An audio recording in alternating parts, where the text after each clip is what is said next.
It starts on a Tuesday morning at 7:14 a.m. You are brushing your teeth. The mirror above the sink is the same mirror you have stood in front of every morning for 4 years in this apartment. The light is the same. The toothbrush is the same. Everything is the same except for one thing that your brain registers before your conscious mind does: the way a motion sensor registers movement before the alarm goes off. Your reflection is half a second behind you, not a trick of the light, not tiredness, not the particular optical confusion of a bathroom mirror in the early morning. You stop moving. You stand completely still. And your reflection, wearing your face, standing in your bathroom, looking back at you from a world that should be a perfect copy of this one, takes one more stroke with the toothbrush, then stops. Then, and this is the moment your toothbrush falls into the sink and you take 3 steps back until your spine hits the wall. Your reflection turns its head to look at you. You did not turn your head.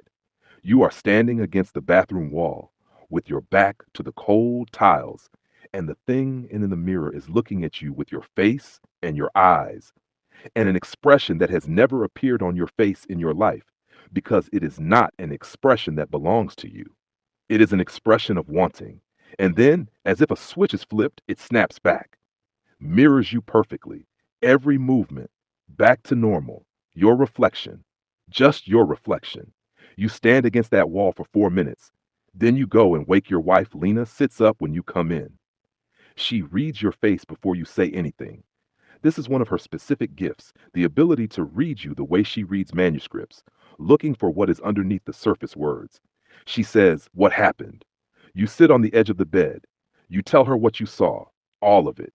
The half second, the extra stroke, the head that turned when yours did not, the expression that was not yours on a face that was. Lena listens without interrupting. When you finish, she is quiet for a moment. Then she gets up, takes your hand, and walks you back to the bathroom doorway. You stand together looking at the mirror, your reflection and hers, perfectly synchronized, perfectly ordinary, two people in a bathroom doorway holding hands. She squeezes your hand. She says, "I don't see anything wrong." You say, "I know what I saw." She turns to look at you, not the dismissive look of someone who does not believe, the careful look of someone who believes you saw something and is trying to understand what. She cups your face in both hands the way she does when she wants your full attention, when she needs you to hear her completely. She says, "I believe that you saw something. I believe it frightened you, and I am right here." Okay? Whatever this is, I am right here. You put your forehead against hers. You stay there for a moment, her hands on your face, the mirror in your peripheral vision, perfectly still, perfectly normal, showing you both exactly as you are. She kisses you once, soft and brief and completely grounding, the specific kiss of someone saying, "You are real, I am real, we are here. Everything else can wait." Then she says, "I think you should see a doctor just to rule things out."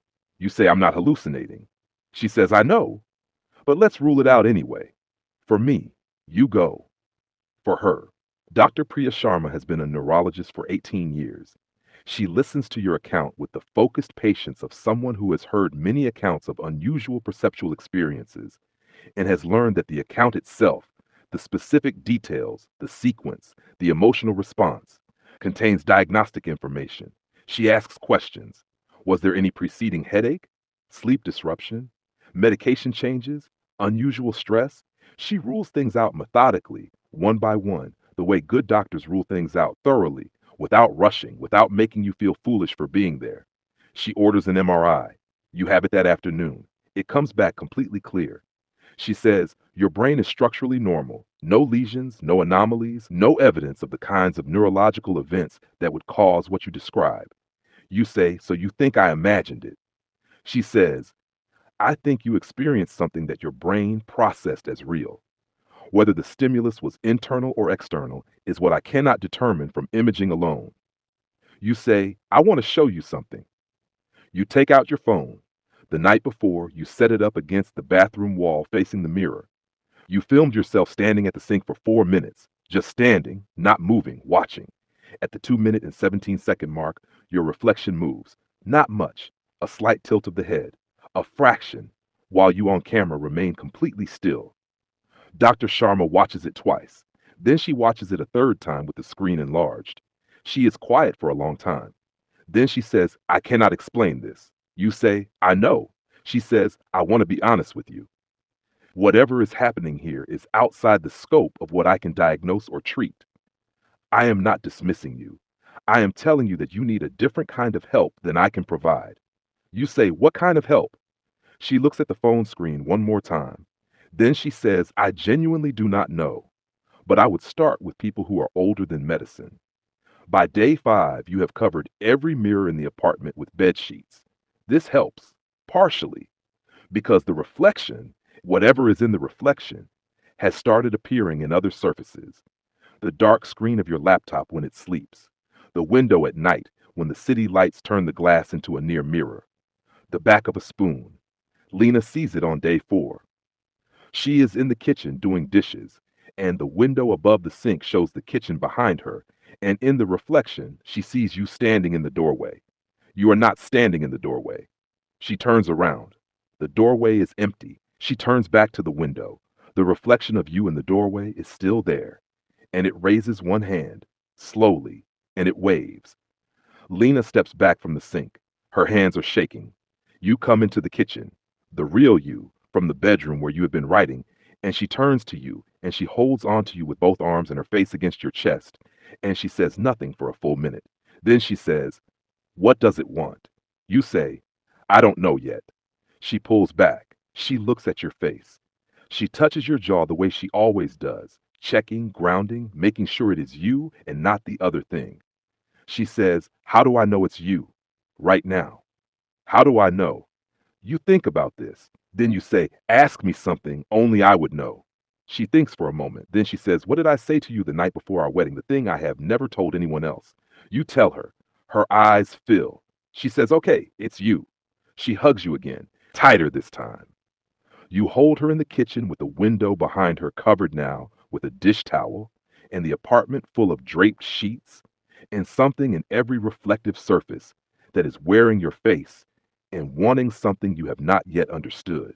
You knock on Martin's door at 7 p.m. on day 6. You are not sure why you knock on Martin's door. You have spoken to Martin perhaps 40 times in the 4 years you've lived across the hall. He is quiet and kind and occasionally brings you things from the farmer's market, fruit, bread, and asks nothing in return.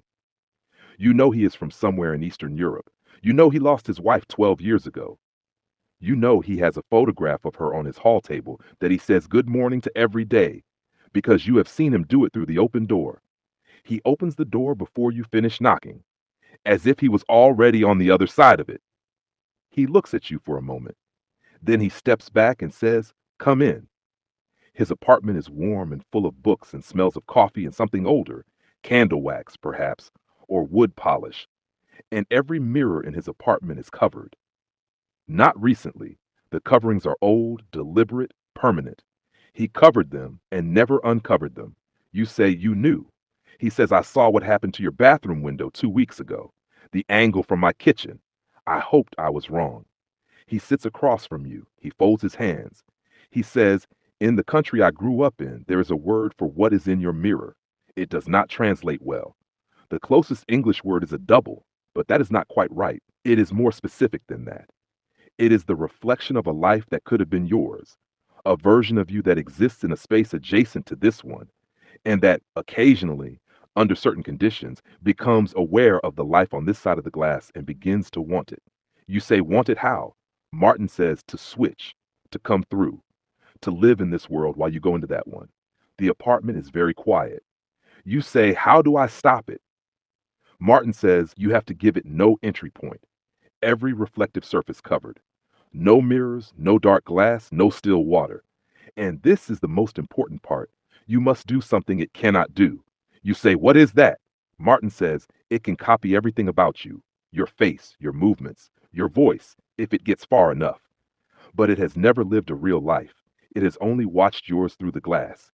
And there is one thing you have that it does not. He looks at you steadily. He says, the people who love you know the difference. Your wife, she checks it as you. She asks a question only you can answer. That is your protection.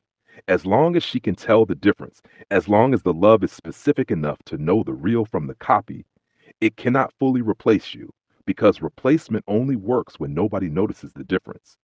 You think about Lena's hands on your face in the kitchen, the question she asked, the thing you told her. You say, "So what do I do?" Martin says, "Cover every surface tonight." And then, tomorrow morning, you face it one last time in one mirror, and you tell it clearly and completely that it will not have your life, that this life is spoken for. You say, "And that works?" Martin says, "It worked for my wife 19 years ago. She faced hers in this apartment, and she said what needed to be said, and it went back." He pauses. "She died 12 years ago, of ordinary causes. Old age, and a heart that had worked hard for many years. Not everything that goes wrong is the mirror's fault." He says this with complete evenness. The grief is there, it is always there, but it has been carried long enough that he can hold it steadily. You stand up, you shake his hand, you say thank you. He says, "Go home to your wife. Make sure she knows it is you before you go to sleep. Whatever question she asks, answer it." The next morning at 7:14 a.m., the same time it started, you uncover the bathroom mirror. Lena is behind you, not in front of the mirror. Martin was specific about that. But behind you, one hand flat between your shoulder blades, steady and warm and completely present. You can feel her breathing. You focus on her breathing. The reflection appears. You, your face, your bathroom, the parallel world on the other side of the glass. For a moment, it mirrors you perfectly. Then slowly, it stops. It stands still while you breathe. It looks at you with that expression, the wanting. You say, "I know what you are. I know what you want." The reflection tilts its head, listening, your face doing something your face is not doing. You say, "This life is not available. Every person in it who matters knows the difference between me and you. My wife knows the difference. She will always know the difference because she loves me specifically, the real me with the specific details and the specific history and the specific question that only I can answer. And specific things cannot be copied, they can only be lived." The reflection is very still. You say, "Go back. Whatever is on your side of the glass, go back to it. This side is taken." The bathroom is extremely cold for exactly 4 seconds. Then the reflection moves with you. Perfectly. Immediately. Every movement mirrored exactly as it should be. Your face doing exactly what your face is doing. The wanting expression gone. Just a mirror. Just your bathroom. Just you. Lena's hand presses flat against your back. You turn around and she wraps both arms around you, and you hold each other in the bathroom doorway for a long time, and neither of you speaks because some moments do not need words, and this is one of them. Then she pulls back. She looks at your face. She touches your jaw. She says, "Ask me the question." You say, "What?" She says, "Now I need to know it's you. Ask me." You ask her the question. She answers it. Her answer, the specific thing she said the night before your wedding that she has never told anyone else, fills the bathroom with something that is the opposite of cold. You pull her close. You kiss her properly. Not the brief grounding kiss of the frightened morning, but the full, certain kiss of someone who is completely here, completely himself, holding the person he loves in an apartment where the mirrors work exactly as they should. The mirrors stay uncovered from that morning. All of them. You check each one deliberately, every day. The way you might check a door is locked, not from fear, but from the specific attention of someone who has learned that ordinary things deserve to be noticed. Martin has dinner with you and Lena the following Sunday. He brings bread from the farmer's market. He says good morning to the photograph on his hall table as you pass it. You do not ask him about her.